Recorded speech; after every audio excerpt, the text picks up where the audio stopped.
Voy a tener gusto el día de hoy de moderar la mesa que se titula Alternativas en América Latina y el Caribe en el siglo XXI.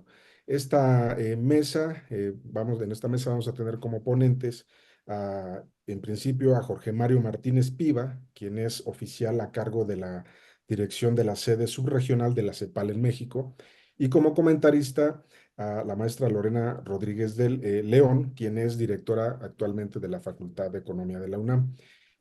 Ya saben la mecánica, a todos nuestros asistentes, el ponente va a tener 45 minutos, 15 minutos de comentarios y después haremos un intercambio de preguntas donde les pedimos que sean muy ejecutivos en sus comentarios para que podamos dar la mayor parte de la palabra a nuestros asistentes.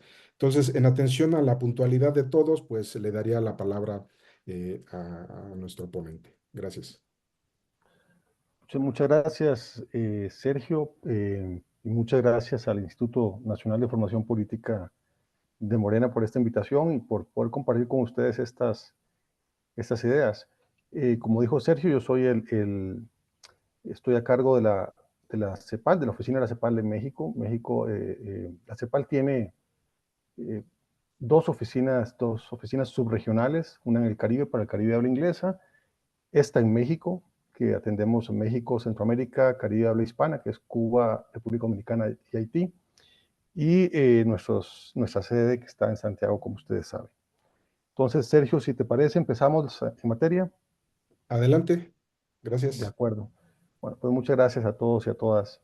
Miren, este es el contenido de la presentación de hoy. Yo le voy a pedir a Sergio que me ayude con el tiempo. Cuando me falten unos 10 minutos, porque a veces me extiendo, pues me lo hace saber, Sergio, por favor, y entonces Perfecto. yo acelero. Yo voy a empezar hablando un poco por los mandatos de la CEPAL, un poco para entender por qué la CEPAL se mete en estas cosas y qué hacemos. Luego vamos a hablar sobre el desarrollo como cambio estructural, que es, digamos, la definición por antonomasia de la CEPAL sobre el desarrollo.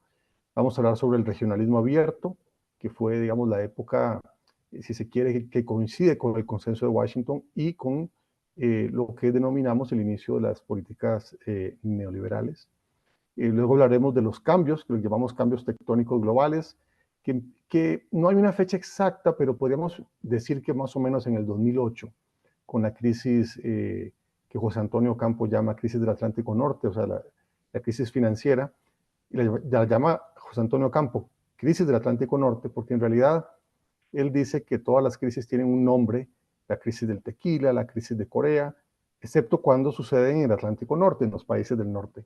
Y en este caso, en realidad, es una crisis que sucede con epicentro en los países del norte, muy especialmente en Estados Unidos. Y ahí hay un cambio tectónico importante que marca una diferencia. Y eso nos va a decir, nos va a guiar sobre cuáles son las opciones de desarrollo y qué podemos hacer como países para optar y avanzar. Bien, como les decía, vamos a empezar por los mandatos de la CEPAL. La CEPAL es la Comisión Económica para América Latina y el Caribe, que es una de las 5 comisiones regionales de las Naciones Unidas.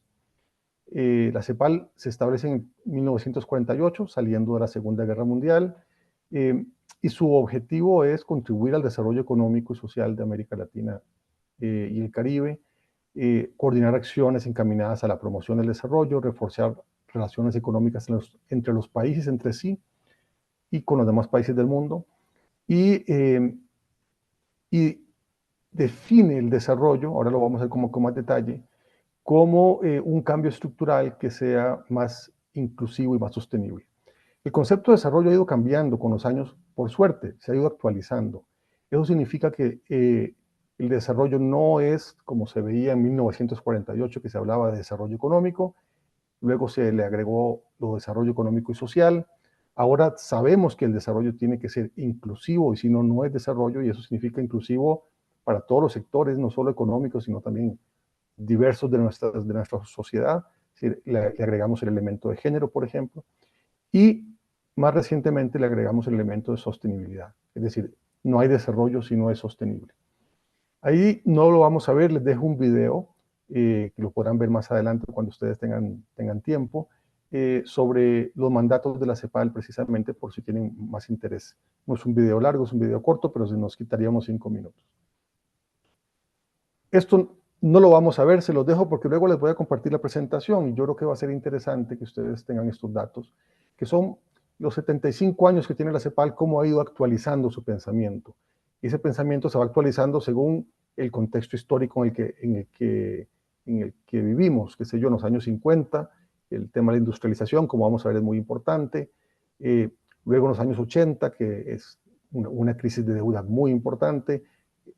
Los 90, el ascenso del consenso de Washington y todo lo que eso significó para de presión hacia las políticas propuestas por la CEPAL, etc. Creo que esos elementos son importantes que les van a quedar a ustedes ahí. Ahora bien, si vamos a hablar de desarrollo, veamos por qué en CEPAL hablamos de desarrollo como cambio estructural. Lo más importante es que en la CEPAL utilizamos un método histórico estructural para el trabajo que hacemos. Es decir, el desarrollo económico, social, sostenible, no se dan en abstracto, se da en una realidad concreta.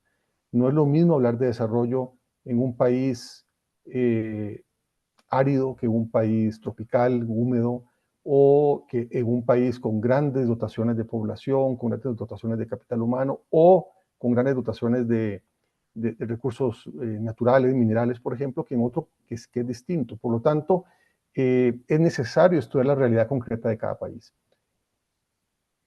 La idea de este método es buscar las causas estructurales del subdesarrollo, es decir, qué es lo que obliga a un país o qué es la estructura económica de un país que hace que no logre incrementar el bienestar de su población. Y, por supuesto, como Comisión Económica, nos enfocamos en las causas estructurales enraizadas en la estructura productiva de los países. Y, por lo tanto, se analiza la historia de cada país. Dicho esto, por eso es que en CEPAL decimos que el desarrollo se alcanza cambiando las estructuras productivas y sociales. ¿Qué significa esto? Pensemos que las estructuras de un país en desarrollo pueden ser estructuras poco productivas que generan poco empleo o empleo precario, ¿verdad? O empleo excluyente, que excluye sectores importantes de la población, o estructuras productivas depredadoras del medio ambiente, por ejemplo. Entonces, el desarrollo significa cambiar la estructura, cambiar precisamente eso. Y también cambiar estructuras sociales. Es decir, ¿qué hacemos para incluir, por ejemplo, a grupos sociales excluidos? A grupos sociales, pensemos que, por ejemplo, las mujeres históricamente han tenido menor participación en la fuerza laboral. ¿Qué hacemos para que sean incluidas y además de manera igualitaria? Ese es el desarrollo, es cambiar la estructura productiva hacia una nueva con mejores condiciones. Y esas mejores condiciones tenemos que definirlas nosotros. Por eso se cambia de país a país. No es lo mismo el concepto de desarrollo para un país que para otro, porque se tiene que definir entre todos qué es lo que queremos como desarrollo. En el caso de América Latina, sobre todo desde el principio, en la época fundacional de la CEPAL, un análisis fundamental para el desarrollo fue el rol del comercio y cómo se relacionaba América Latina con el mundo. Y esto es muy importante porque a pesar de que es una tesis vieja de los años 40, vamos a ver, como lo voy a explicar ahorita, que sigue siendo muy actual, porque esa tesis nos da el fundamento a la tesis de la relación centro-periferia. Otra cosa importante que luego vamos a ver un poco más de la relación centro-periferia. Otro elemento importante es que este análisis histórico-estructural nos dice que los países industrializados, los países más ricos, que son los que llamamos países del centro, extraen rentas de los países en desarrollo. Y este es, digamos, el argumento principal de la tesis del análisis centro-periferia. Y que esta extracción de renta se da a través del comercio. Voy a poner ejemplos simples. Los países más ricos, los países que llamamos del centro, los países industrializados, producen bienes de mayor valor que exportan a los países en desarrollo. Los países en desarrollo compramos esos bienes y para comprarlos tenemos que exportar bienes de menor valor.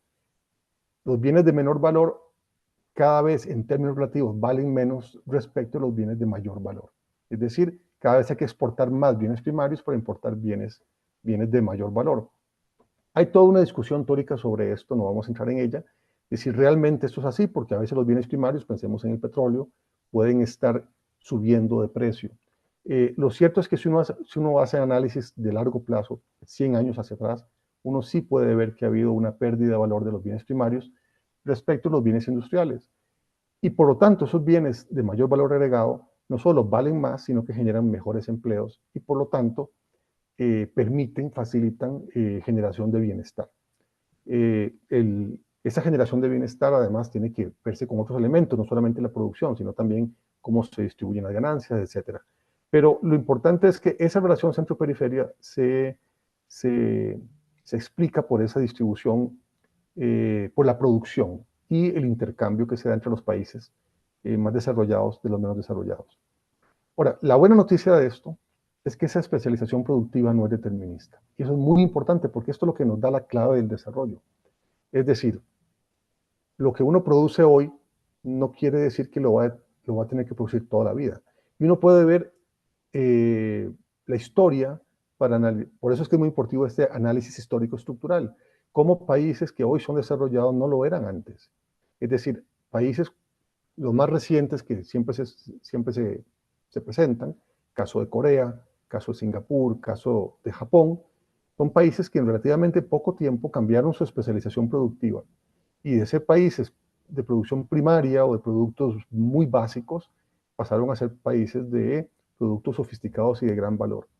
Eso es una buena noticia, porque eso nos dice que sí se puede, que sí es posible cambiar la estructura productiva. Y por lo tanto, nos pone la tarea, ahora sí, de pensar cuáles son las alternativas, qué es lo que tenemos que hacer para que cambie la estructura productiva de nuestros países y nos lleven a esa estructura productiva que deseamos, que generalmente es una de mayor valor agregado, más amigable con el medio ambiente, más inclusiva con mejores empleos.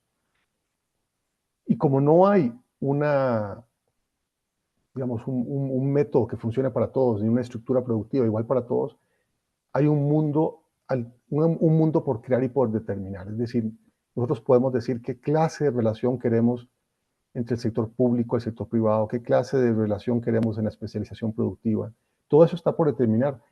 Por eso es que tenemos países desarrollados con muy distintas matrices productivas.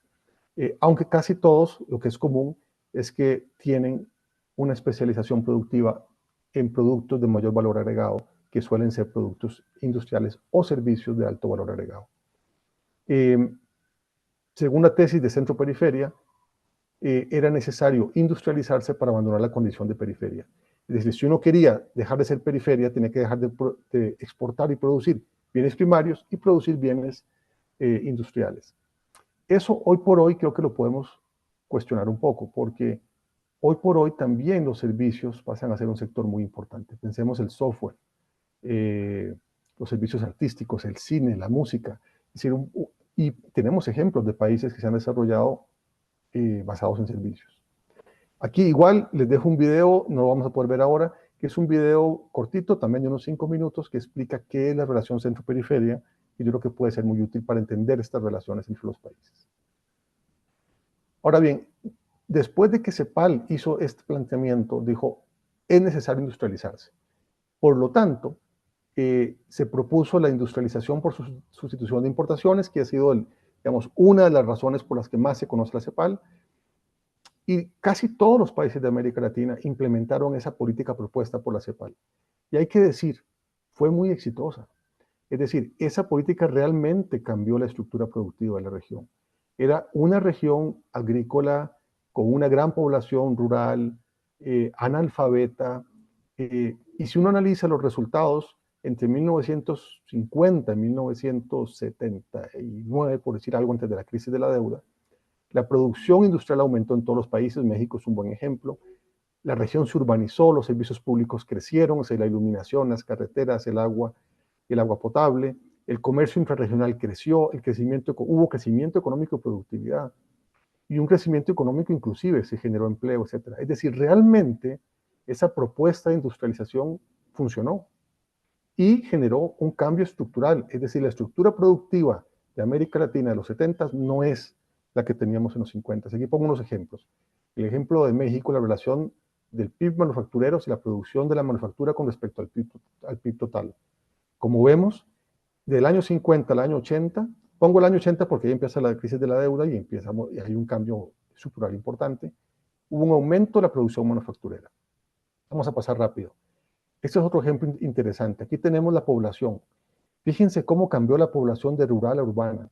O sea, México se urbanizó entre los años 50 y 80. Es decir, socialmente hubo un cambio en la estructura productiva, entonces, en la estructura social también. Entonces, tenemos que admitir que esa propuesta de desarrollo fue muy efectiva para estos cambios estructurales.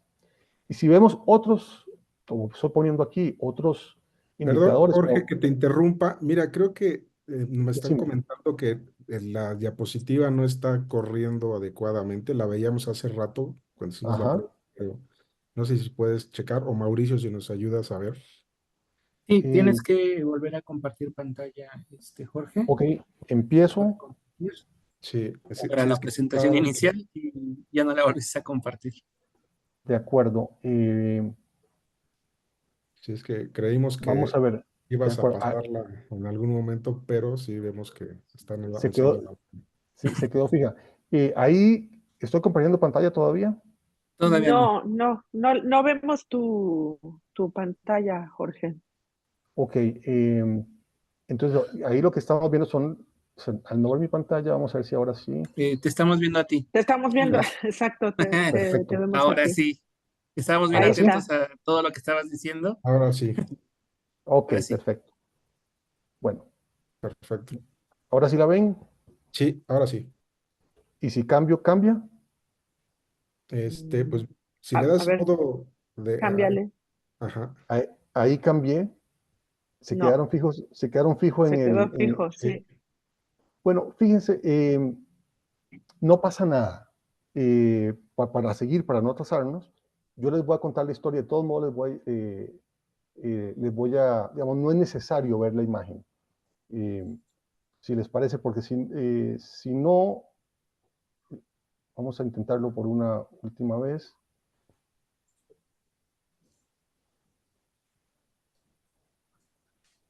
Ahí le voy a dar compartir de nuevo. A ver, si lo ven, ahí sí la Sí, vemos. ahí lo vemos. y si lo paso de esta manera, sí se pasa. Sí se Sí, pasa. Entonces voy a dejarlo así, porque es cuando lo pongo en pantalla completa que deja de pasar. ok, muy bien. Lo que voy a hacer es hacer esto más grande. Perfecto. Listo. Ok, entonces lo que les decía, como vemos en este cuadro, hubo un cambio también estructural en materia social. La tasa de analfabetismo, en el caso de México, del año 40 al año 94, se redujo drásticamente. Es decir, tuvimos, digamos, una propuesta de desarrollo que estaba funcionando. La escolaridad promedio de 1.7 años de escolaridad promedio. Si en el año 40 el promedio de escolaridad de México eran prácticamente 2 años de escolaridad, al año 94 a 6.6. Y así podemos seguir viendo muchas variables. Esperanza de vida al nacer de 41 años a 71 años, la mortalidad infantil de 159.5 por cada 1000 nacidos a 31. O sea, hubo un cambio que tenemos que reconocer. Sin embargo, el modelo entra en crisis, porque y eso es un aprendizaje importante, todas las propuestas de modelos de desarrollo tienen una etapa de maduración y luego dejan de funcionar por razones diversas, pero en este caso vamos a ponerlas y por eso es importante estar evaluando siempre.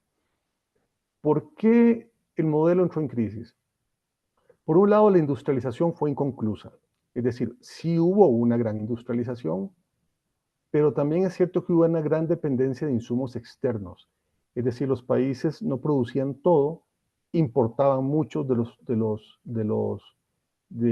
los insumos necesarios para la industrialización. La otra cosa fue el desarrollo de los servicios públicos excesivamente costosos, es decir, ineficientes. Eran servicios públicos que no llegaban a toda la población, a pesar de que mejoró muchísimo, y eran muy costosos con respecto a otros países desarrollados. El régimen fiscal regresivo, eso es muy importante, porque para promover la industrialización, al final lo que se estaba haciendo era premiando fiscalmente a los sectores que se quería promover, los industriales, y cobrando impuestos a los sectores tradicionales.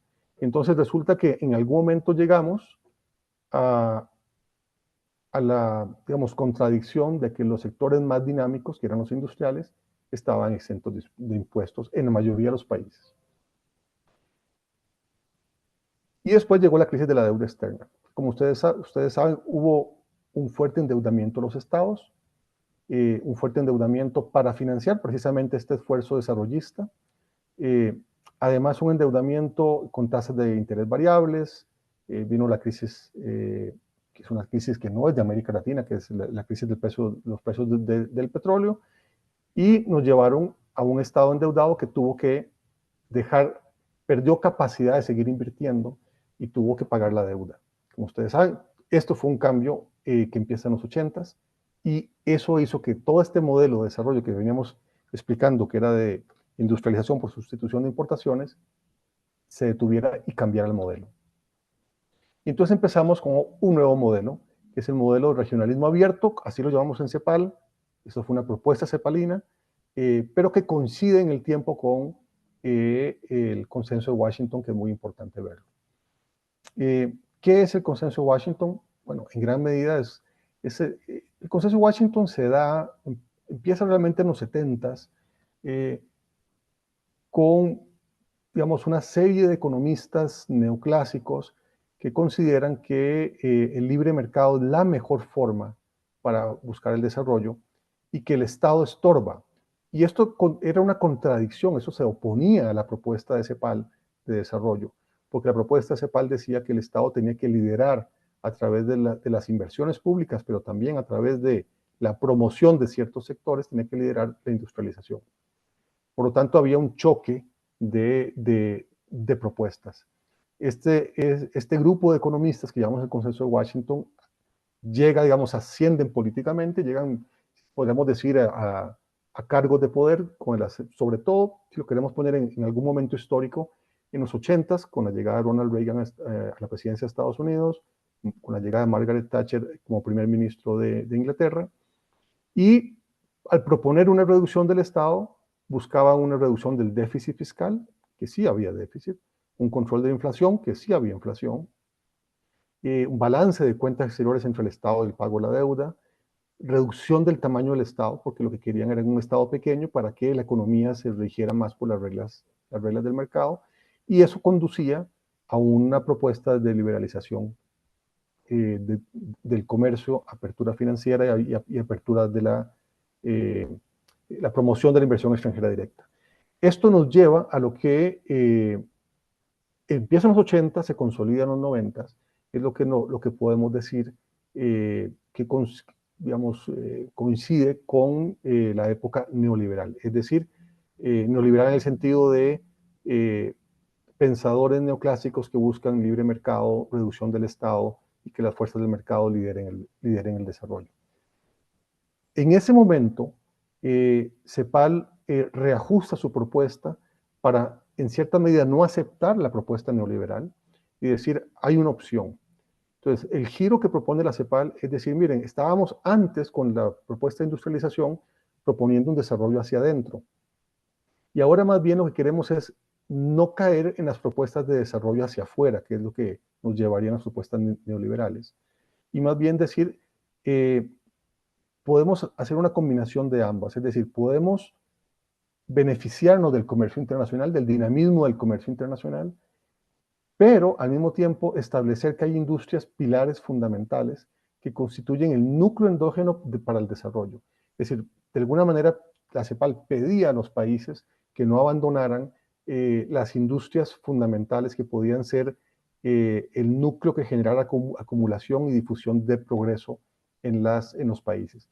Y esto tuvo eco en algunos, no en todos los países. Entonces tenemos en América Latina una diversidad. Algunos países donde todavía, a pesar de este ascenso del consenso de Washington, se mantuvieron industrias potentes nacionales o sectores nacionales. En otros que se privatizaron totalmente. Ustedes saben, la historia de México fue un paso lento hacia la privatización, que se consolida en los 90s. Otros países, podríamos poner el ejemplo de mi país, Costa Rica. Costa Rica mantuvo la banca pública, monopolio de seguros públicos, producción, generación y distribución de energía eléctrica pública, producción, aunque Costa Rica no tiene petróleo, refinamiento y venta, distribución de petróleo siguió siendo pública y monopólica. En fin, hubo diversidad en América Latina. Voy a pasar rápido acá. Esto coincide con cambios en paradigmas tecnológicos. O sea, el transporte se abarata, hay una revolución tecnológica, aparece la computación, aparece la tecnología de la información. Eso permite una reorganización productiva internacional y tenemos un crecimiento masivo del comercio, de la producción deslocalizada, de las cadenas globales de valor, y nos lleva a la liberalización. Y esto podemos verlo, vamos a verlo rápidamente, en algunos elementos como estos. Por ejemplo, este es el número de TLCs, o sea, de tratados de libre comercio registrados en la OMC.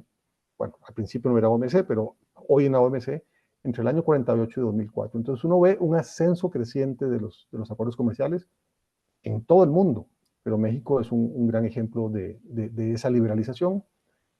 Si vemos el crecimiento de las exportaciones sobre el PIB mundial, hay un gran crecimiento. Como ven, la caída es 2008. En 2008 hay un quiebre importante. Aquí vemos también rápidamente la inversión extranjera directa como motor. O sea, las empresas se movían y por lo tanto comenzó un crecimiento, no digamos exagerado, pero un gran crecimiento de las inversiones extranjeras. En otras palabras, deslocalización productiva iba de la mano de la inversión extranjera directa. Esto que ustedes lo conocen muy bien es el comercio total de México. En las barras azules vemos el comercio con Estados Unidos, un crecimiento entre el año 94 y el año 2023 permanente, o sea, hay una tendencia de crecimiento. Todo esto es resultado de esas políticas. Entonces podemos ver ya claramente dos periodos. Un periodo de sustitución de importaciones, donde había un rol del Estado y un rol y una búsqueda de industrialización que tuvo efectos y tuvo cambios en la estructura productiva y estructura social, y también a partir de los 80, sobre todo los 90, otro cambio que también tuvo efectos en la estructura productiva. Podemos ver más efectos, por ejemplo, los flujos de inversión extranjera directa hacia México. Podemos ver, siempre, la inversión extranjera directa es normal que tenga estos sub y bajas, eso es el comportamiento normal. Pero si uno ve la tendencia siempre es creciente. En el caso de México, además, enorme, es decir, de grandes miles de millones en flujos. Y otra cosa importante, si uno ve la estructura exportadora de México, entre el año 1986, que es la barra a la izquierda, y el año 2023, cómo esta parte de abajo, que es la exportación de productos primarios, que era casi el 50% total de exportaciones de México en el 86, pasa a ser menos del 10%. Y cómo esta parte amarilla, que son las manufacturas de tecnología media, y estas de aquí arriba, tecnología alta, pasan a ser los componentes más importantes. Es decir, realmente hubo también un cambio estructural. Ahora, ese cambio estructural, lamentablemente, que sí lo hubo en materia productiva, no fue tan exitoso o no fue tan bueno en materia social. Así como en el periodo anterior tuvimos un gran crecimiento del empleo, etc. Como todos ustedes saben, no vamos a entrar en esto, en los detalles, pero en este periodo, con este modelo, la desigualdad aumentó, pero no solo en México, en todo el mundo, incluyendo en los países desarrollados, lo que llevó a grandes tensiones sociales. Sí aumentó el empleo femenino, pero no suficiente, o sea, hubo grandes grupos excluidos, y hubo sectores, sobre todo si lo vemos regionalmente, que no lograron beneficiarse de este nuevo modelo. Si la propuesta que nace con el Consenso de Washington no benefició a todos los sectores por igual. ¿Qué pasa en 2008? Como les decía, y eso nos va llevando a cuáles son las alternativas que tenemos. Hay unos cambios tectónicos importantísimos. Bueno, los llamamos cambios tectónicos globales, pero queremos decir son cambios estructurales en el mundo.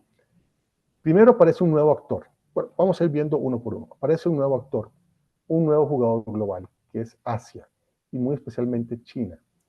Si ustedes ven en estas barras de la izquierda, Aquí vemos los gastos en consumo en el mundo. ¿Sí? ¿Cuánto consume el mundo? Lo vemos por regiones. La parte roja es Asia y Oceanía. Si para el año 2030, más de casi el 70% del consumo mundial va a estar en Asia y Oceanía. Y vemos en la parte azul cómo Europa pierde peso, y en la parte norte, en la parte marrón de arriba, América del Norte, cómo pierde peso. Y lo mismo pasa con las barras de la derecha, la población, cómo la población mundial está concentrada en Asia. Es decir, estructuralmente hay un cambio importante en cómo se configura los pesos de la economía global. Si vemos aquí inversión extranjera directa, Estados Unidos, aquí tenemos del año 90 a 2023, la barra de arriba azul es Estados Unidos. Estados Unidos siempre ha sido el mayor receptor de inversión extranjera directa, hasta más o menos el año 2011, cuando China comienza a superar a Estados Unidos. Es decir, China comienza a ser el mayor receptor de inversión extranjera directa. Vamos a ir rápido. Esto es el comercio en Estados Unidos, la participación de China y México. Y vemos cómo China, que es esta línea café, ¿verdad?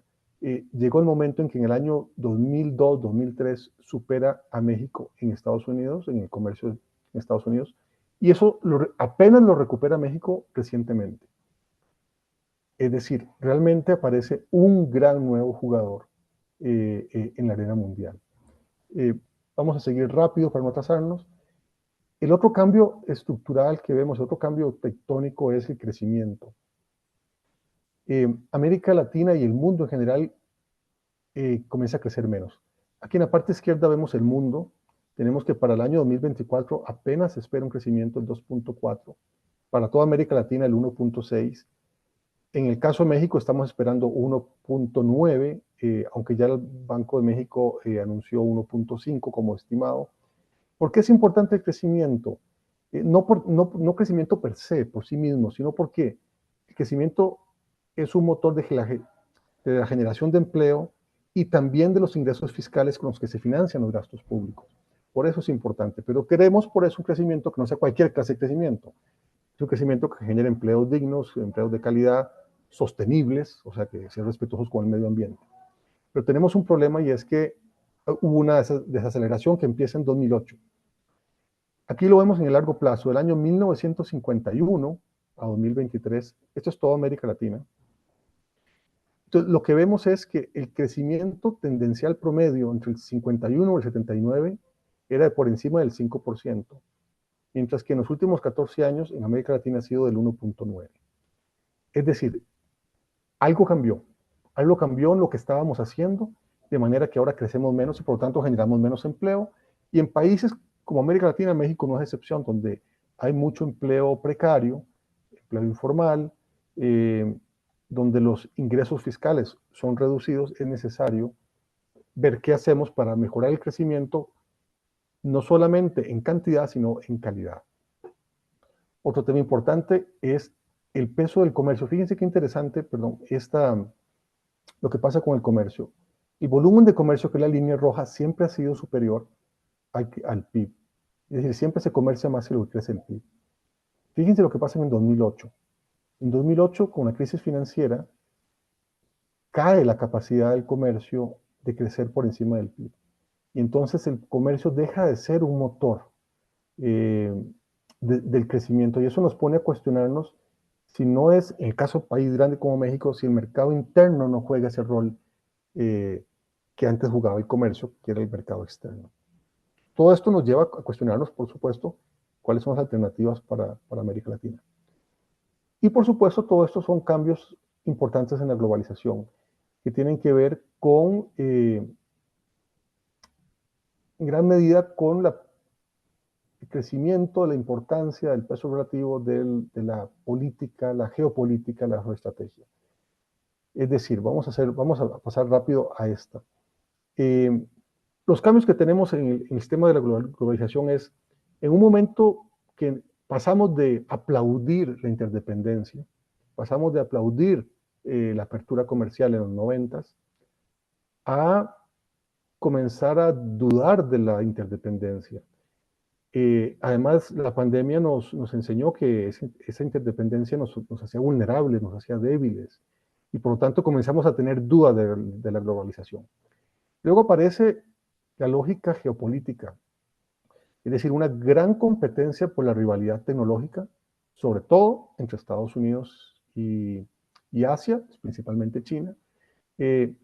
Y esa gran rivalidad hace que comiencen a aparecer propuestas nacionalistas, cerrar mercados.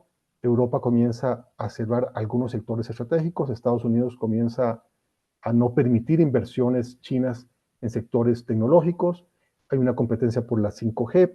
Es decir, realmente hay una gran competencia por los estándares digitales de inteligencia artificial, que es una rivalidad por la supremacía.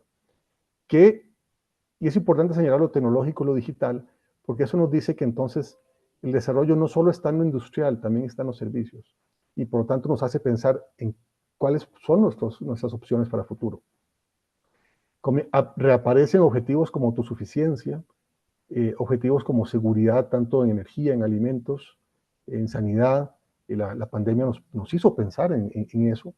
Y por lo tanto, nos ha llevado a la reaparición, el resurgimiento de las políticas industriales. Es decir, ¿cómo hacemos para producir lo que necesitamos? En el caso de Estados Unidos, claramente políticas industriales, digamos, privilegiando sectores tecnológicos de punta. Y nosotros, digo México, pero toda América Latina, todavía pensando cuáles son esos sectores. Y aquí se nos abre un gran escenario posible. Uno es cómo nos vamos a relacionar con nuestro entorno, con nuestros países. Vamos a buscar un regionalismo abierto, un regionalismo cerrado, fragmentado, más comercio por sectores, por regiones. Bueno, todo eso es un lienzo en blanco y esa es una época, estamos en una época por lo tanto muy interesante. Eso es lo que ya les decía, Estados Unidos sobre todo busca desacoplarse de China, los países de Asia fortalecen, es decir, China se convierte en un centro o un imán de atracción, la Unión Europea busca reforzar su mercado único, todavía recientemente, un día de estos, Mario Draghi presentaba un plan de industrialización para la Unión Europea. Pero estamos en un momento de recomposición, no tenemos claro la propuesta, pero eso es lo que nos toca a nosotros ahora decidir. Y 10 esto más o minutos, menos. Jorge, como me pediste que te avisara. Excelente, Sergio, muchas gracias. Eso me ayuda a medirme. Y ya en 10 minutos vamos cerrando. Y tenemos esta recomposición de mercados productivos. Es decir, Asia es un gran nodo productivo, América del Norte es otro, donde México es un socio importante. No es el caso de América del Sur, por ejemplo. América del Sur tiene mucho más vínculo con China que lo que tiene México, aunque el vínculo comercial de México y China crece, ¿verdad? Pero tenemos esta recomposición. Ahora, ¿cuál es otro gran cambio tectónico que no podemos ignorar para nuestro plan de desarrollo? La crisis ambiental. Por eso les decía, el desarrollo tiene que ser sostenible, tiene que ser inclusivo, ¿verdad? Tiene que generar bienestar para todos de manera sostenible. Aquí básicamente les presento dos datos. En las barras lo que pueden ver es el crecimiento de los eventos extremos hidrometeorológicos registrados en los países del norte de Centroamérica y de México. Sí, ha sido un crecimiento brutal. Es decir, los eventos extremos medidos, constatados, son cada vez mayores. Y los otros son, lo que está a mano derecha, son mediciones que hemos hecho en CEPAL sobre pérdidas y daños por eventos extremos, lo que nos lleva a valorar en miles de millones de dólares las pérdidas. Y para algunos países, como por ejemplo los países pequeños del Caribe, esto puede significar un altísimo porcentaje del PIB. Es decir, un huracán puede destruir la estructura productiva de un país. No es el caso de México, donde el efecto podría ser focalizado en una región, pero aún así estos eventos son extremos. Y por supuesto tienen efectos tremendos en la salud, que, bueno, el aumento del dengue, por ejemplo, que está relacionado con el aumento de las temperaturas, y así podemos ir viendo costos que están vinculados. Es decir, en realidad la crisis ambiental es una crisis de supervivencia. Aquí nos jugamos la supervivencia del planeta y de la humanidad, pero también hay una oportunidad, una economía basada en nuevos sectores productivos ambientalmente sostenibles puede dinamizar el desarrollo. Aquí les pongo vamos a ver si un video muy cortito de la NASA, que empieza en 1800, finales de 1800, sobre la temperatura global de la superficie. Y básicamente lo que nos muestra el video eh, son mediciones mensuales por un siglo, y lo que nos dice, como van a ver, es que evidentemente ha habido un calentamiento. Estamos hablando de 1.5 grados, suena poco, pero 2 grados es extremo. Y hemos visto ya el cambio por ejemplo, la crisis del agua y la importancia que esta requiere para un país como México, y por lo tanto nos plantea el tipo de desarrollo que vamos a tener. Voy a pasar rápido, esto me lo voy a saltar, y decir, por esta razón en CEPAL estamos hablando de que tenemos 11 grandes transformaciones que debemos hacer para desarrollarnos. Y aquí comienzan las opciones. ¿Cuáles de esas vamos a privilegiar? Yo voy a poner énfasis, todas son importantes: reducción de desigualdad, ampliación de la protección social. Yo diría que el desarrollo visto de la CEPAL, y la propuesta CEPAL, tiene que actuar sobre estas 11 grandes transformaciones. Son 10 sectores, por decirlo así, o 10 áreas de trabajo, y una transversal, que son las capacidades institucionales. La otra cosa importante que propone CEPAL, fieles a su tradición industrial, es necesario para el desarrollo cambiar la estructura productiva. Y para eso proponemos un portafolio de sectores impulsores. Esto no quiere decir que todos los países tienen que hacer esto, o que estos son todos los sectores. No, no, no. Eso es solamente un portafolio de propuestas que nos dice, ojo, hay algunos sectores que son mejores para el desarrollo sostenible, que son mejores para el desarrollo inclusivo. La industria farmacéutica, por ejemplo. México tiene una propuesta muy interesante sobre autosuficiencia en ese tema. Industria de dispositivos médicos, fabricación avanzada. Pero fíjense lo importante de los sectores que los pongo por eso en una columna verde, que son vinculados a la sostenibilidad. Transición energética, hidrógeno verde, litio, electromovilidad, economía circular. O sea, hay una serie de sectores que nos pueden impulsar el desarrollo. Y en CEPAL decimos, los países tienen que hacer una selección de sectores, una priorización de sectores, porque esa priorización cambia la estructura productiva del país. Y queremos que sea más inclusiva y queremos que sea sostenible. Ahora, ¿cómo hacerlo? Y con esto voy cerrando, Sergio.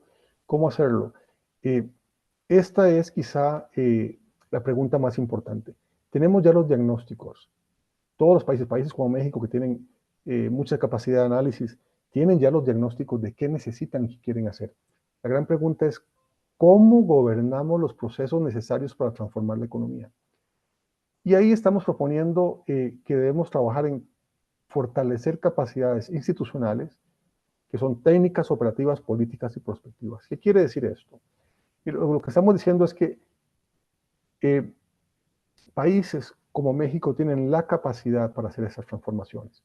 Sin embargo, es necesario tener capacidades técnicas desde el Estado para que el Estado sepa dirigir este proceso de transformación.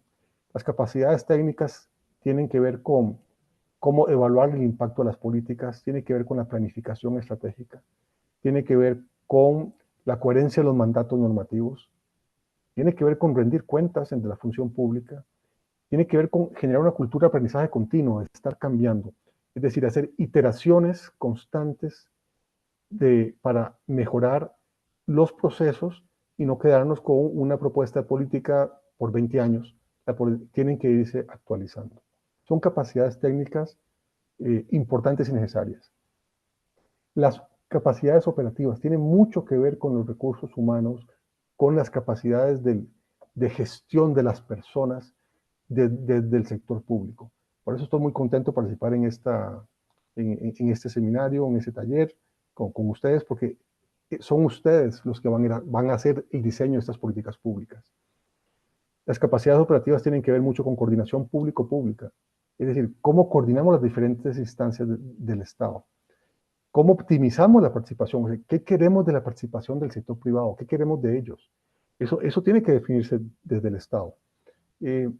Además, mecanismos de ejecución transparente y honesta de los recursos públicos, que es algo que, como ustedes bien saben, México ha estado poniendo mucho énfasis en los últimos años. Medición y seguimiento de la satisfacción ciudadana, y saber qué piensan los ciudadanos de nosotros y qué clase de servicios públicos e instituciones públicas quieren. Todo eso tiene que ver con las capacidades operativas. Las capacidades políticas. Las capacidades políticas tienen que ver, ese es un elemento muy importante, porque a veces pensamos que todo es técnico. No.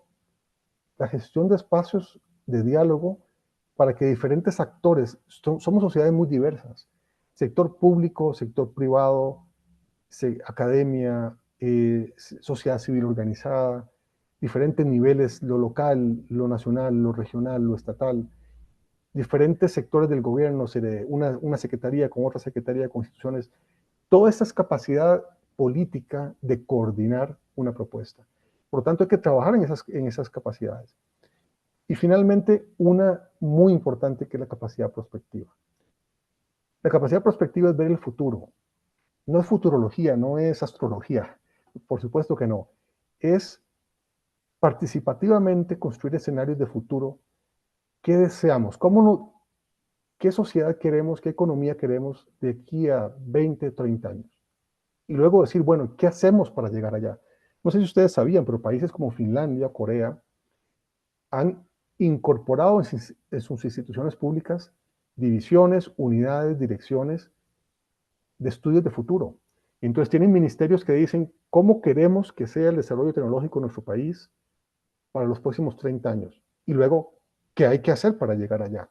Y claro, todo eso pone en movimiento, en coordinación a todo el resto del sector público. Es decir, es apoyar con capacidades prospectivas el diseño y ejecución de políticas públicas. Y en eso, lamentablemente, América Latina está muy atrasada. Por lo tanto, hay una tarea. Con esto termino. Como les decía, ¿cuáles son las opciones? Las opciones de desarrollo en un momento como el que estamos viviendo, donde no tenemos definido cuál va a ser el escenario global, donde hay tensiones geoestratégicas, geopolíticas, son muy amplias. Los países en América Latina estamos en búsqueda de modelos de desarrollo. Entonces, en esos modelos, esas propuestas de desarrollo, es importante fijarnos en cuáles son las transformaciones que queremos. En CEPAL hemos propuesto 11. México creo que son válidas para México las 11, pero puede poner énfasis en algunas, que va desde la igualdad de género, el medio ambiente, el desarrollo productivo. Algo muy importante, cómo gestionar las transformaciones, y eso tiene que ver con el sector público. Cómo hacer que el Estado promueva transformaciones a través de mejor gobierno, más capacidades técnicas operativas, políticas y prospectivas, con diálogo social, y que genere una economía política, o sea, que promueva una economía política que sea afín, amiga a las transformaciones. En la economía política nos jugamos, en realidad, nos jugamos la transformación, porque tenemos en la sociedad diversos grupos, unos se van a oponer a las transformaciones, otros van a estar de acuerdo con ellas, y está en esa capacidad de gestión política de conducir a la sociedad hacia esa transformación. Y la propuesta es que esa transformación genere crecimiento. El crecimiento se tiene que generar a través de transformación productiva, y yo en ese sentido puedo decirlo, estoy muy contento al escuchar que la presidenta electa Claudia Sheinbaum habla de polos de desarrollo, porque en polos de desarrollo lo que está hablando es propuestas de transformación productiva con vocación territorial. Ahora, la idea, y esa es la propuesta de CEPAL, es que esas tengan desde el diseño un objetivo de inclusión social, un objetivo de sostenibilidad, y un objetivo de transformación, para que la producción sea de mayor valor y que genere mejores ingresos, y que el Estado, con mejores capacidades de gobernanza, pueda ayudar a distribuir mejor la riqueza creada en un país. No hay una receta, eso no es una mala noticia. La buena noticia es que sí se puede, tenemos muchos ejemplos en la historia, y el país tiene que diseñar su propia receta, que yo creo que en el caso de México lo está haciendo. Eso es lo que yo les quería contar. Les agradezco mucho y estoy, por supuesto, después de escuchar a, a Lorena, abierto a las preguntas que ustedes tengan. Muchas gracias. Muchas gracias, Jorge. Pues miren, es muy interesante esto. El profesor nos va a dejar su material para quienes estaban ahorita un poco estresados de que no podían anotar todos los datos, y yo creo que es mucha información muy, muy valiosa. Le vamos a dar la palabra ahora a la maestra Lorena para los comentarios, y ya después pues procederemos a un intercambio de ideas, ¿no? Adelante, Lorena, por favor. Sí, muchas gracias. Muy buenas noches. Quiero agradecer de manera muy especial al profesor Enrique Dussel por habernos convocado a esta reunión que se enmarca en esta serie de conferencias y de intercambios que llevan como título Neoliberalismo y alternativas económicas en México. Agradezco mucho también, por supuesto, la invitación del Instituto Nacional de Formación Política de Morena y al profesor Sergio Martínez Rivera por hacer la moderación, y por supuesto a Jorge Mario, que nos ha hecho una excelente presentación. Quiero decirles que la existencia de estos foros es muy importante porque es a partir de la discusión de las ideas, en las cuales en conjunto podemos pensar, no solo identificar las problemáticas actuales que tenemos, sino también pensar en cuáles son esas posibles soluciones y, como ya se mencionaba, trabajar en conjunto para ello.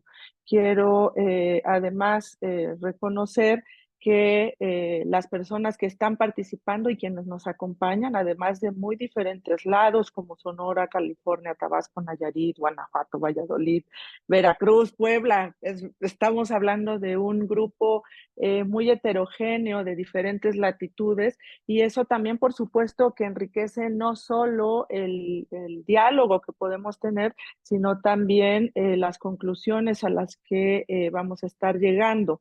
Quiero comentarles que, como ya se mencionó, y yo no voy a tomar más tiempo para ello, mi nombre es Lorena Rodríguez y actualmente soy directora de la Facultad de Economía de la Universidad Nacional Autónoma de México. Soy profesora también de la facultad en el área de Historia Económica. Mi área de especialización son las relaciones transpacíficas y pues bueno, eso es más o menos, ¿no? Pero ahora voy a pasar ya de manera puntual y directa al comentario acerca de la exposición que nos presentó ahora Jorge Mario, titulada Alternativas en América Latina y el Caribe en el siglo XXI. Muchas gracias. Fue una presentación en donde, además de mucha información, ¿no? Porque además se trata más o menos de poner en contexto no solo la relevancia e importancia de pues de una institución como la propia CEPAL, sino también plantear esos escenarios y esas alternativas que desde la propia CEPAL se están pensando para la región latinoamericana.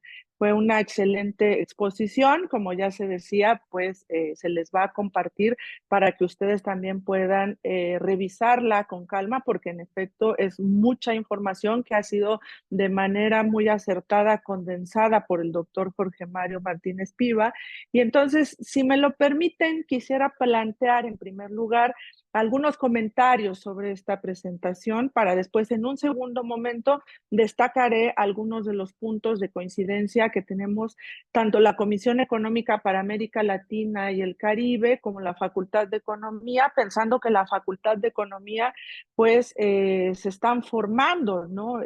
Quienes como economistas también saldrán, y muchas y muchos de ellos ya están ejerciendo esa función de economistas en nuestro país. Y pensar acerca de una política económica alternativa al modelo neoliberal desde ambas instituciones. Sobre lo primero, me gustaría resaltar que la CEPAL, como ya se mencionó, tiene una larga trayectoria generando ideas y propuestas económicas con el propósito de promover el desarrollo económico y social de nuestros pueblos.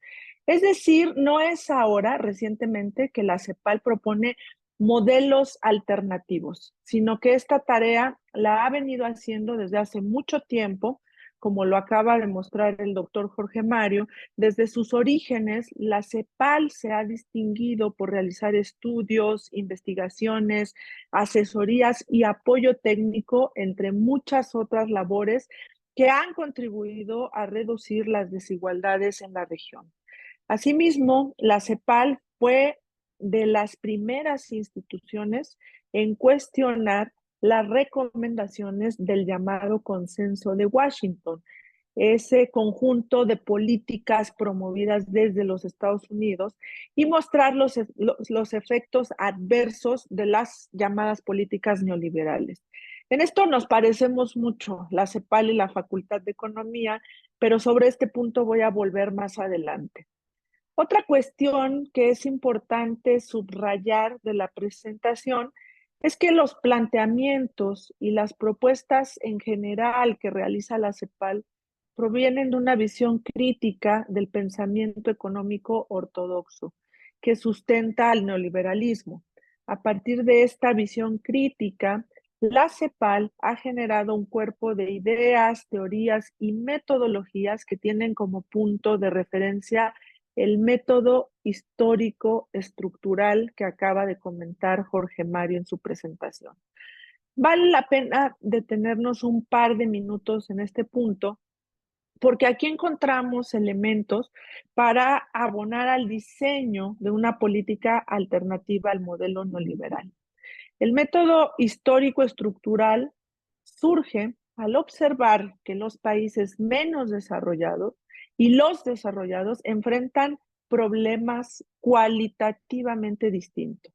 Esto es así porque cada país tiene una trayectoria histórica diferente, una diversidad regional específica y una matriz sociocultural variante, entre otros contrastes.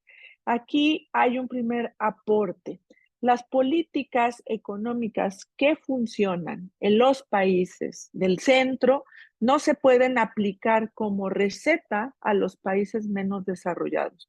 Sus resultados van a ser muy diferentes en función del grado de atraso y el lugar que un país subdesarrollado ocupe en eso que se llama la división internacional del trabajo. Es decir, la forma en la que los distintos países se insertan en los mercados internacionales a partir de la especialización de su producción en determinados bienes. Y aquí, por ejemplo, sería fácil identificar los países de América Latina, productores de bienes primarios, por decirlo, y los países del centro, los países del norte global, países productores de bienes con un alto valor agregado, es decir, con un componente tecnológico muy importante. A partir de este punto surge un segundo aporte del método histórico estructural. Las relaciones económicas entre los países no son horizontales. Hay ganadores y hay perdedores en el comercio internacional. Dicho de otra forma, el mundo no está estructurado por relaciones igualitarias entre los países, sino que existe un sistema mundial jerarquizado y desigual. En este sentido, dejar que las economías se rijan únicamente por las fuerzas del mercado sin la intervención estatal contribuye a ahondar tales diferencias y a perpetuar la inequidad entre las naciones. A raíz de estas observaciones, la CEPAL ha desarrollado un cuerpo teórico y además una praxis que entiende que los desafíos del desarrollo dependen de la forma en que se estructuran las relaciones económicas, sociales y políticas heterogéneas en las sociedades insertas en relaciones internacionales desiguales. Por ende, el fortalecimiento de las capacidades del Estado y la construcción de políticas públicas son condiciones ineludibles para que los países menos avanzados puedan transformarse y alcanzar mayores niveles de desarrollo.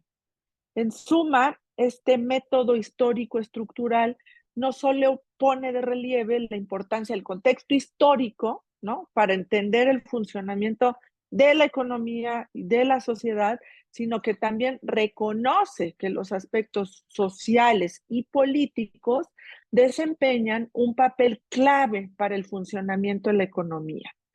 Esto, por ejemplo, lo estudian nuestras y nuestros estudiantes aquí en la Facultad de Economía. Tenemos varias asignaturas donde se analizan estos temas y muchos y muchas de nuestros profesores que también se han formado bajo estos paradigmas. Cabe enfatizar que este método es muy distinto de los principios que sustentan al pensamiento económico neoliberal. Y es muy importante discutir esto para dejar claro cuáles son las alternativas al neoliberalismo. Los profesores de la Facultad de Economía, el doctor Carlos Tello, que recientemente falleció, y el doctor Jorge Ibarra, en un libro titulado La Revolución de los Ricos, señalaron lo siguiente: la característica fundamental del pensamiento neoliberal consiste en asumir al individuo indiferenciado, abstracto, como el referente principal de la explicación de los fenómenos sociales. El neoliberalismo es sumamente receloso de la resolución de la vida económica desde las acciones y las negociaciones colectivas y por ello rechaza en principio, haciendo muy pocas concesiones, la intervención del Estado. Eso es una cita de este libro que yo les mencionaba, La Revolución de los Ricos. Como se observa, estas bases del pensamiento neoliberal dificultan la comprensión de sociedades tan heterogéneas como las de América Latina y el Caribe, marcadas además por hondas desigualdades. De ahí que el programa neoliberal sea limitado para generar políticas acordes a las necesidades de desarrollo de nuestros pueblos. En relación con esto, otro punto muy importante de la exposición es el tema del desarrollo a través de la industrialización. Las políticas neoliberales de apertura, privatización y liberalización económica que se implementaron en los últimos 40 años en nuestro país, ¿no? También arrojaron resultados ambivalentes en esta cuestión.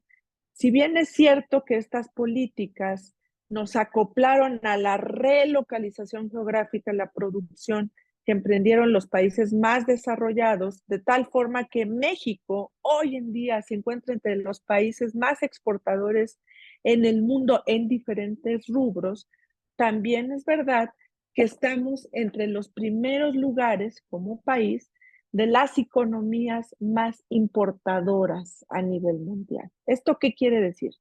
Esto quiere decir que reexportamos, es decir, lo que vendemos hacia el exterior, buena parte de lo que importamos, lo que compramos del exterior. Y esto se debe a que durante el neoliberalismo nuestra industria nacional se desintegró y nos especializamos en promover, por ejemplo, mano de obra y recursos naturales baratos. Lo que explicó Jorge Mario en su exposición es muy interesante porque nos hace pensar que el desafío de nuestras naciones, nuestra nación, consiste en cómo mantener un regionalismo abierto a los flujos de comercio e inversión extranjera y al mismo tiempo promover desde una visión nacional los esfuerzos industrializadores y el dinamismo del mercado interno. Probablemente han escuchado hablar de una palabra que está muy presente en diferentes medios, que es el nearshoring. Esto que no es más que la reestructuración de las cadenas productivas globales a raíz del aumento de la competencia económica entre Estados Unidos y China, es un ejemplo muy claro de este desafío que acabo de mencionar. De acuerdo con lo que nos explicaba Jorge Mario, los beneficios netos de este nearshoring para México y América Latina dependerán de qué tanto los sectores económicos y las empresas puedan escalar en el valor agregado a partir de procesos de aprendizaje y de innovación, lo que exige una política industrial, científica y educativa muy activa. En este punto considero que el papel del Estado es fundamental para que la reubicación de actividades industriales en territorio nacional desarrolle procesos sustentables e incluya un mayor contenido tecnológico. Pero no solo eso. Para poder hablar de políticas diferentes al neoliberalismo, pues es indispensable el desarrollo de políticas públicas para que el crecimiento económico genere también desarrollo social. Nuestro país debe dejar de basar su crecimiento pues, en los bajos salarios, en las bondades de la naturaleza y promover más el desarrollo científico, la innovación y sobre todo la igualdad, la veíamos, y la sustentabilidad como palancas del desarrollo. O como lo dijera Jorge Mario, debemos avanzar hacia un modelo de desarrollo más productivo, inclusivo y sostenible. Ahora bien, para ir cerrando esta intervención y ahora sí dar paso a las preguntas y a los comentarios, que seguramente serán muy interesantes, quiero mencionar algunos puntos de coincidencia que tenemos tanto la CEPAL como la Facultad de Economía acerca de una política económica alternativa al modelo neoliberal. El primero es que ambas instituciones hemos sido críticas del neoliberalismo desde hace 40 años.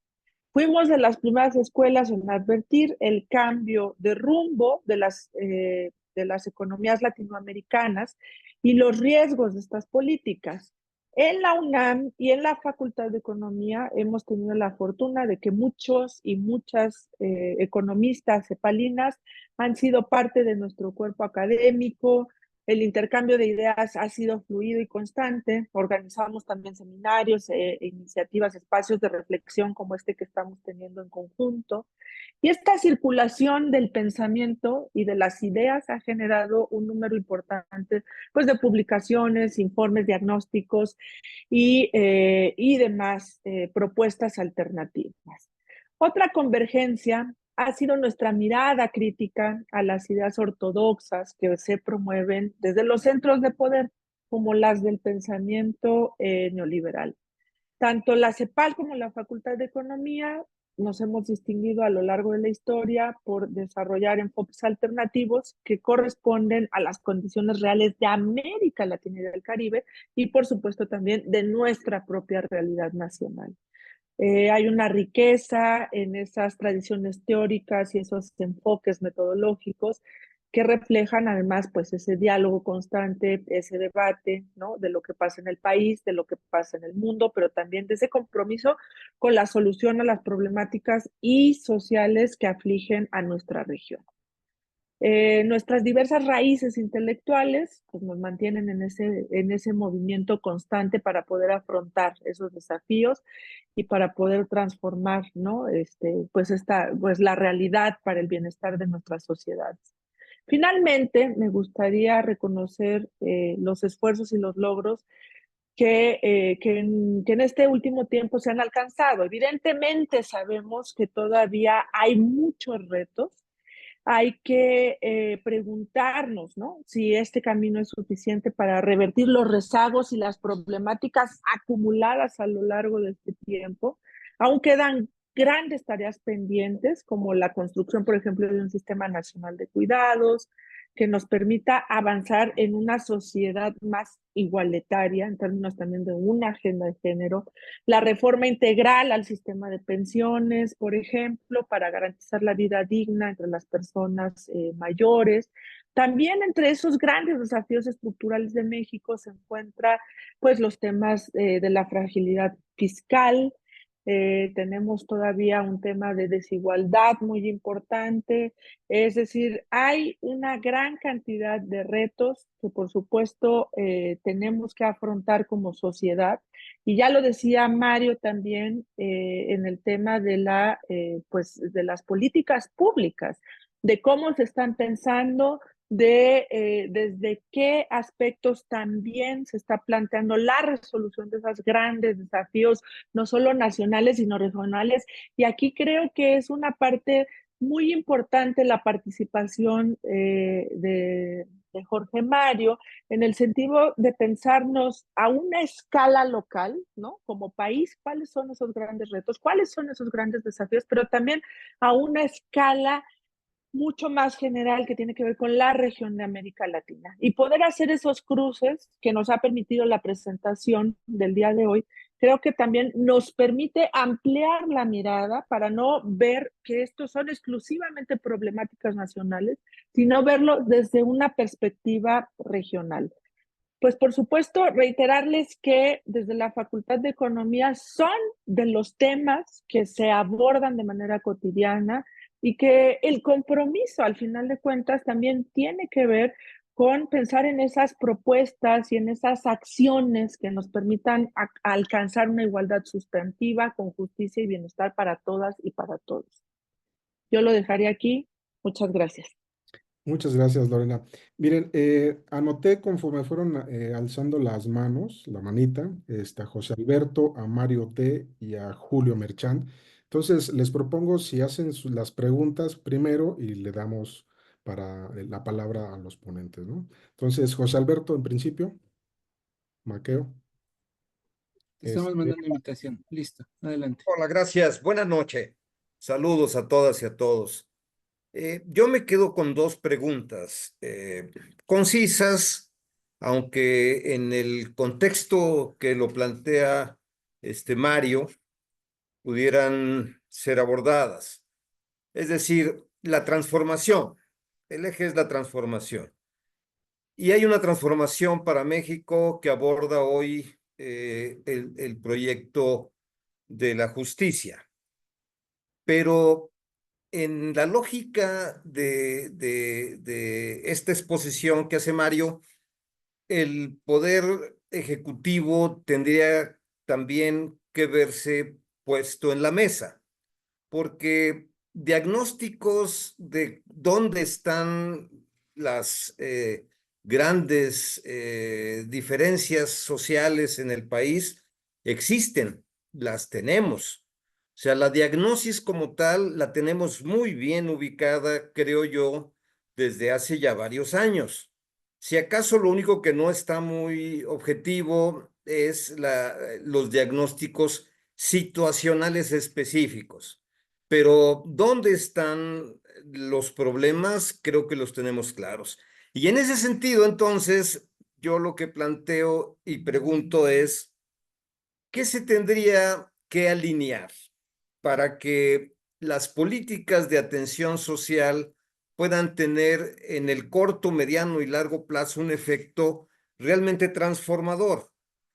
Y cuando lo planteo en la alineación, estoy pensando en la intervención del municipio, de los estados y de la federación, porque si algo no ha funcionado precisamente es la coordinación de estrategias para el desarrollo social y humano y obviamente productivo. Esa es una primera pregunta. Y la segunda es, ¿cómo tendríamos que redefinir nuestra intervención en la transversalidad del eje productivo? O sea, si hablamos de soberanía alimentaria y hablamos de aspectos socioeconómicos, socioambientales, ¿cuáles serían los ejes que desde esa perspectiva, Mario, se pudieran considerar?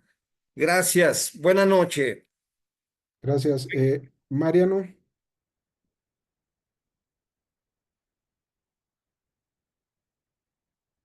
Ya.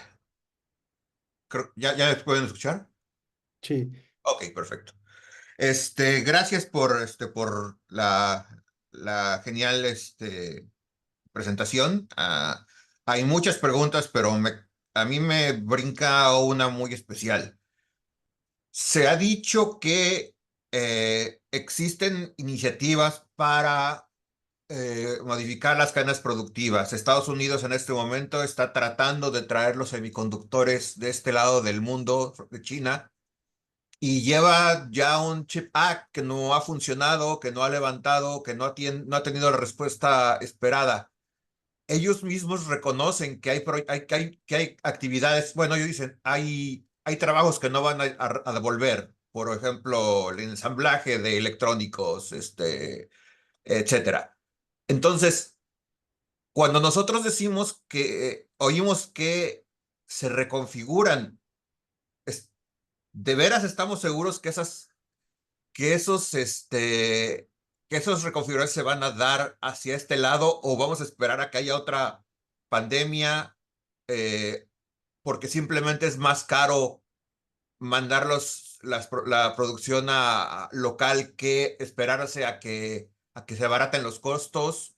¿Cómo podemos saber que esa reconfiguración sí se va a dar en el largo plazo o mediano plazo? Perfecto. Eh,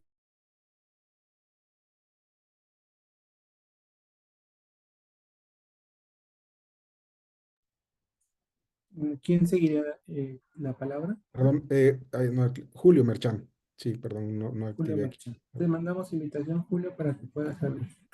Adelante. Buenas noches. Bueno, no cabe duda de que este curso es importante porque nos recuerda el modelo neoliberal que está vigente y que promueve la Facultad de Economía en la CEPAL. De eso no debemos olvidarlo para que no nos hagamos bolas o nos hagan bolas. Dos preguntas concretas.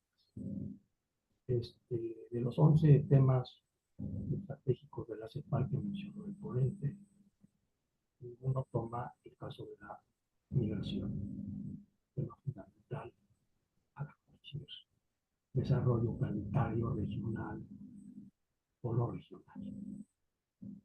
El otro tema, la otra pregunta es, está ausente de las fábricas mundiales la India. Se les olvidó, no es importante, etc. Tercera pregunta concreta. Cuando el ponente de la CEPAL habla de regionalismos, según él, o la CEPAL, o la Facultad de Economía, ¿a qué regionalismos se enfrentaría México y cuál es la propuesta de los dos o tres que mencionó? Un regionalismo abierto, uno cerrado, uno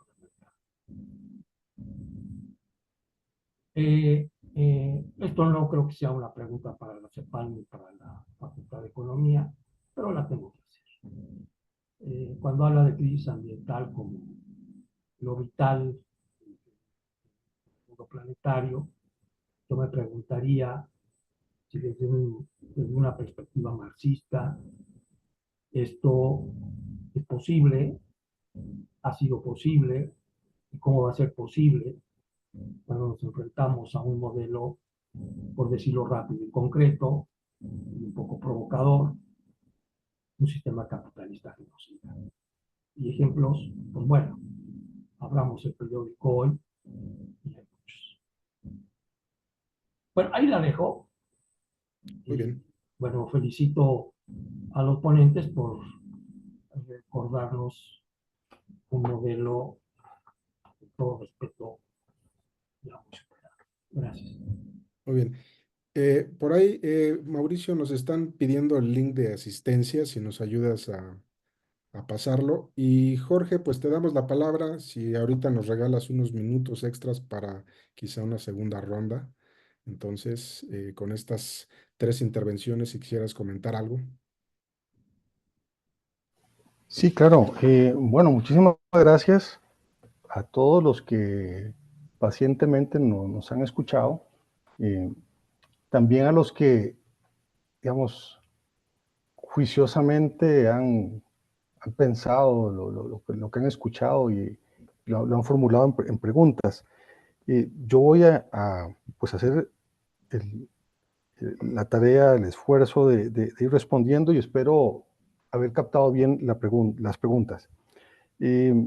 José Alberto Maqueo nos hablaba del tema de la transformación, los diagnósticos. Mire, yo estoy totalmente de acuerdo que hay en el tema de los diagnósticos. En general, en nuestros países tenemos suficientes diagnósticos, en general. Digo en general porque hay diferencias, hay países más pequeños con menos capacidades, uno no puede comparar la capacidad de diagnóstico de Haití con la de Panamá, con la de México. Pero en el caso de los grandes, México, Brasil, yo creo que tenemos que admitir que casi para cualquier sector, casi que para cualquier institución hay diagnósticos. Por eso la importancia de trasladar la discusión de los qué, que es exactamente el diagnóstico, a los cómo. Es decir, cómo hacer las cosas, porque en realidad ahí es donde está la gran la gran problemática. Y ahí es donde se define la ideología, y ahí es donde sí, en el cómo vamos a hacer algo, es donde se define con qué ideología, con qué instrumentos, ¿verdad? Y por eso el énfasis que quise poner al final en el tema de las capacidades del Estado. Es decir, se requieren grandes capacidades del Estado, se requiere fortalecer al Estado. Es decir, parte de lo que hizo digamos, el consenso de Washington, que se plasma, digamos, en políticas neoliberales, es decir, el Estado hay que reducirlo. Y precisamente lo que estoy diciendo aquí es exactamente lo contrario. Es decir, hay que fortalecer las capacidades del Estado para dirigir. Ahora, no es tampoco un Estado gigantesco con poca coordinación. Requiere capacidades técnicas operativas, precisamente para alinear las transformaciones desde lo local, lo municipal, a nivel estatal, los diferentes niveles y órdenes, del Estado. Y también para definir, y ahí es un elemento muy importante, la capacidad política del Estado, la capacidad de convocar, de alinear y de dirigir voluntades hacia objetivos. Y eso tiene que ver con redefinir el desarrollo productivo. La redefinición del desarrollo productivo, partamos de que no es algo que se hace verticalmente, es una construcción social. Nosotros tenemos que definir el desarrollo como un incremento en el bienestar de la mayoría. Eso que estoy diciendo yo ya es una construcción social, ¿verdad? Pero eso es fundamental porque eso es lo que da la guía del Estado. Y eso tiene que ver con la prospectiva. ¿Por qué prospectiva? Porque al final lo que queremos es imaginarnos un mejor futuro con mayor bienestar y con mayor dignidad.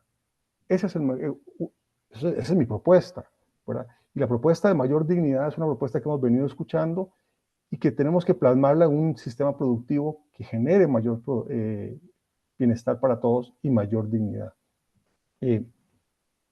Y ojo, y voy a pegar, me salto y luego me devuelvo a la pregunta de Mariano, con algo que mencionó Julio Merchán, que aunque no dijo que no era una pregunta para CEPAL ni para la Facultad de Economía, la voy a tomar, que es el tema de la crisis ambiental. En mi exposición, como iba muy rápido y algunos me dijeron que iba demasiado rápido, me salté, pero a ustedes les va a llegar una gráfica donde precisamente muestra lo que Julio decía. Si tenemos un sistema productivo altamente contaminador, si tenemos un sistema productivo destructor, por lo tanto, el modelo de desarrollo, el modelo de crecimiento que estamos siguiendo, no genera más beneficios, no genera más bienestar y no genera mayor dignidad. Es destructivo. En ese sentido, estoy de acuerdo con él cuando él dice que el modelo actual de desarrollo capitalista es un sistema que está destruyendo el planeta y por lo tanto la vida. Pues, por lo tanto, precisamente por eso, tenemos que tener la capacidad de hacer una perspectiva, de decir qué clase de modelo queremos y cómo hacemos para lograrlo. Y eso no es técnica y eso no es industria, eso es política. Son construcciones políticas de cómo hacer las cosas y para dónde queremos dirigir los esfuerzos. Y para eso se requieren grandes capacidades desde el sector público para dirigir. Por eso hablaba yo de capacidades técnicas, operativas, políticas y prospectivas. Mariano nos decía que si realmente están teniendo efectos, de hecho ponía en duda las iniciativas para transformar las cadenas productivas. Es muy interesante la pregunta porque en realidad, como les decía, estamos en un proceso en un momento de cambio. En esos momentos de cambio no estamos seguros de hacia dónde van las cosas. Sí estamos seguros de que hay algunas cosas que se han dado y que no han cambiado.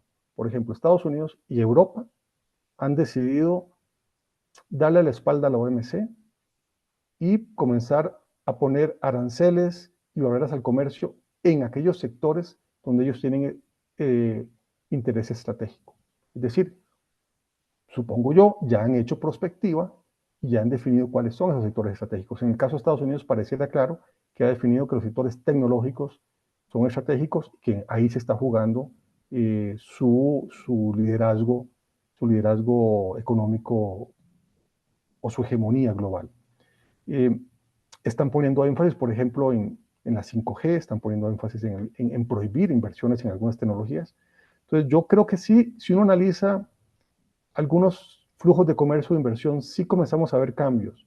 Por ejemplo, el hecho de que China hubiera sobrepasado a México en el total de ventas de comercio en Estados Unidos y que eso se revirtiera y que ahora vuelva a ser México el principal proveedor de productos de consumo a Estados Unidos, nos dice que sí hubo un efecto.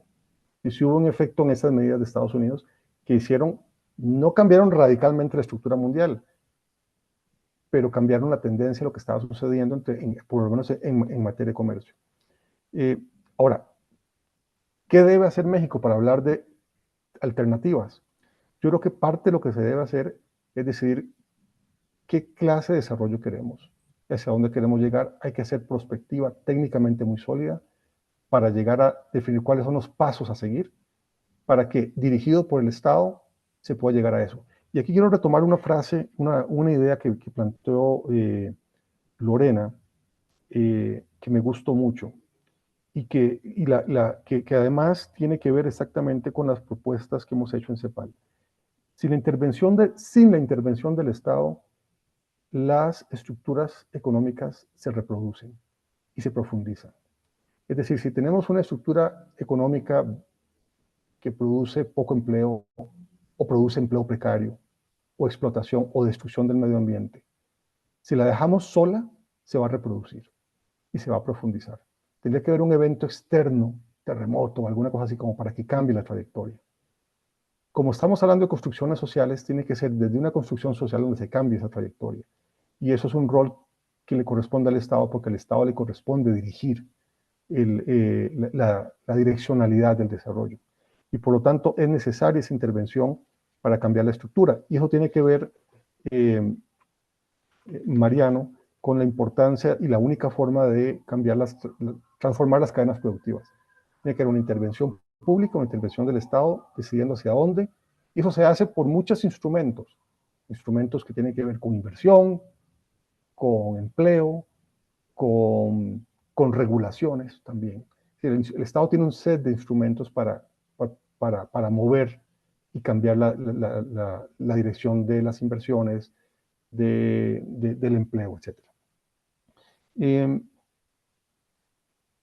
Y finalmente, Julio Merchán, pues yo tendría que decir, Julio, pues no, yo no estoy de acuerdo que CEPAL sea neoliberal y que lo haya promovido.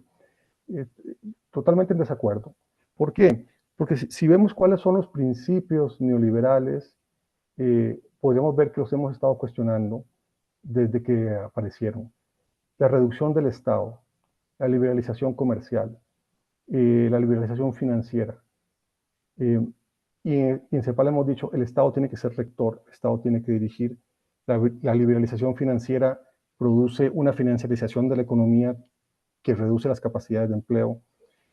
Hemos estado diciendo, de hecho, por eso la gráfica que luego van a ver, cómo el sistema económico que tenemos es contaminante, por lo tanto no es sostenible, por lo tanto hay que cambiarlo. Eso va contrario a la idea básica neoliberal de que debe ser el mercado el que decida las inversiones y el destino de la economía. Además hemos insistido en la importancia de que desde el Estado se construyan sociedades del bienestar, sociedades para el bienestar. Y por supuesto, como toda construcción social, esto lleva un gran debate y no es lineal. Es decir, vamos adaptándonos poco a poco en el tiempo. Y sí es cierto, don Julio, en ese mapa que presenté no está la India.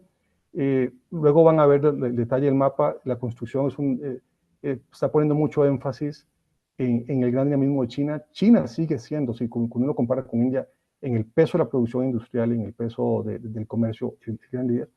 Pero no hay duda alguna que la India va a tener un gran peso, está teniendo un gran peso y rehacer ese mapa nos pondría sin duda alguna a la India. El mapa está hablando de Asia en general, y cuando habla de Asia estamos metiendo incluso a Indonesia, Vietnam, etcétera, que es una gran área productiva.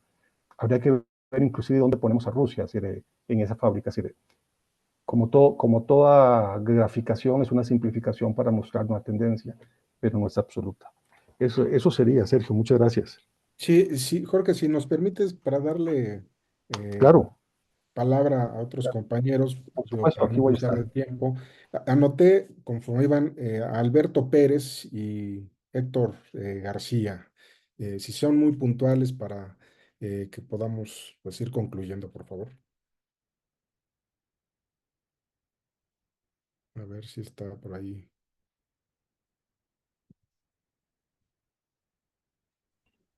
Si lo Adelante, ubican. Alberto.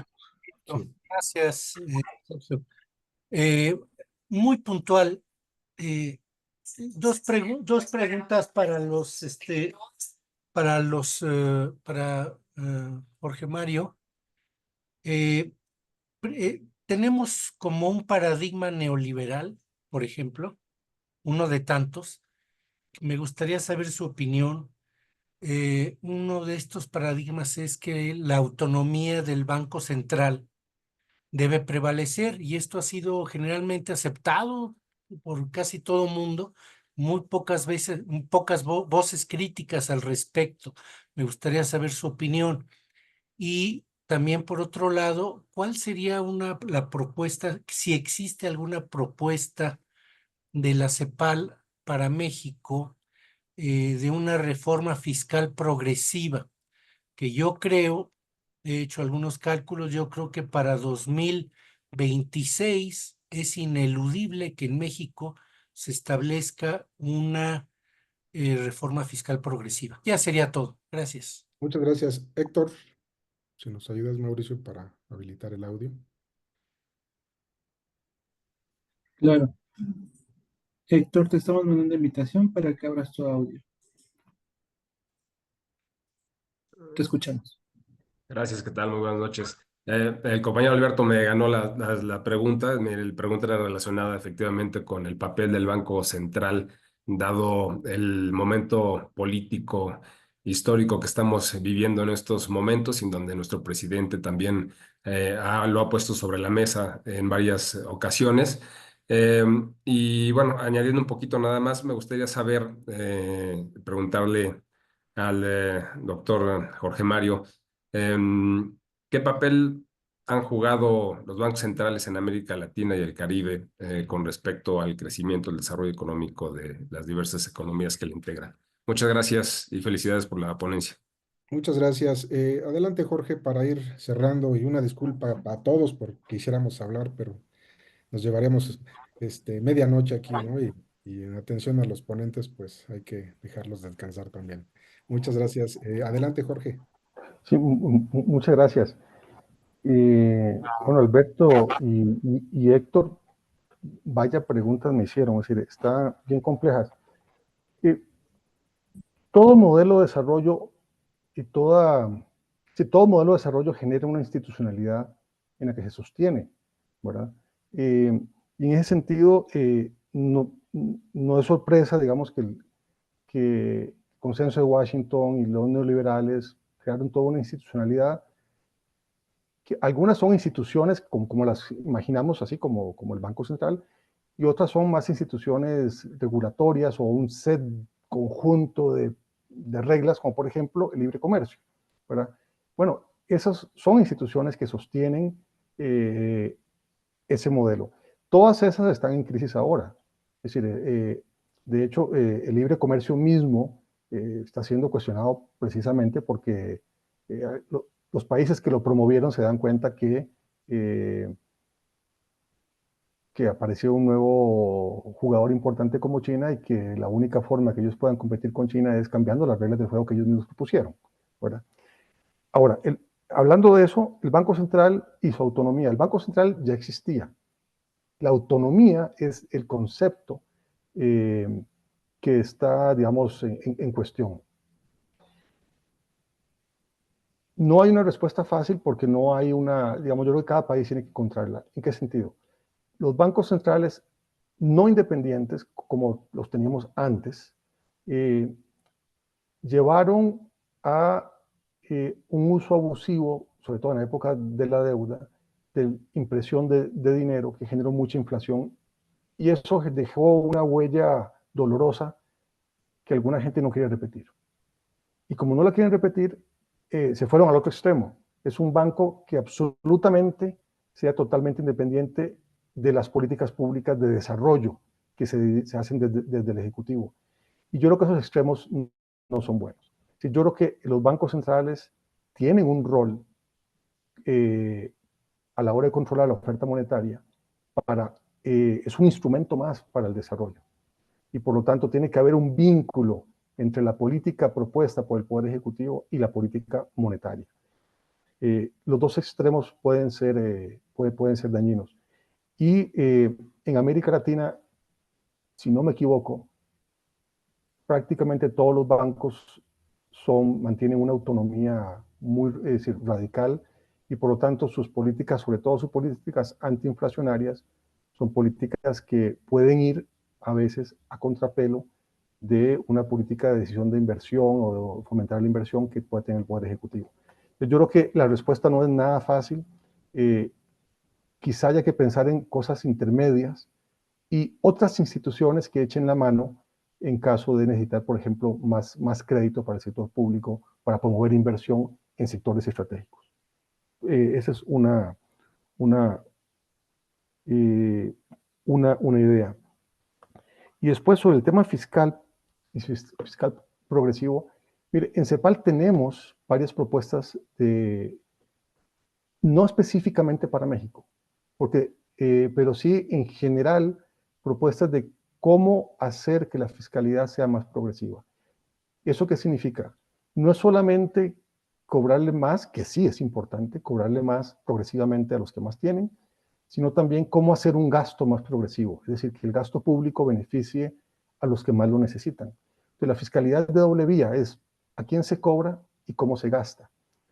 Sí hay propuestas, y las propuestas no son solamente para la región, también tiene una propuesta internacional, es decir, cómo cobramos a las transnacionales, porque gran parte de la gran riqueza que el mundo ha generado está en manos de empresas transnacionales que evaden o buscan, no digamos evaden, buscan formas para reducir el pago de impuestos. Por lo tanto, tiene que haber un acuerdo internacional sobre este tema. Entonces, sí, tiene que haber una propuesta. Ahora bien, de nuevo, es una construcción social. En la realidad mexicana, ¿cómo se aplica eso? ¿Qué clase de fiscalidad queremos, tanto en el gasto como en el cobro, para financiar un tipo de Estado que queremos? Es decir, ¿cómo hacemos para financiar a un Estado para que transforme la economía y a la sociedad en la dirección que queremos? ¿Quién lo va a pagar y cómo se va a gastar?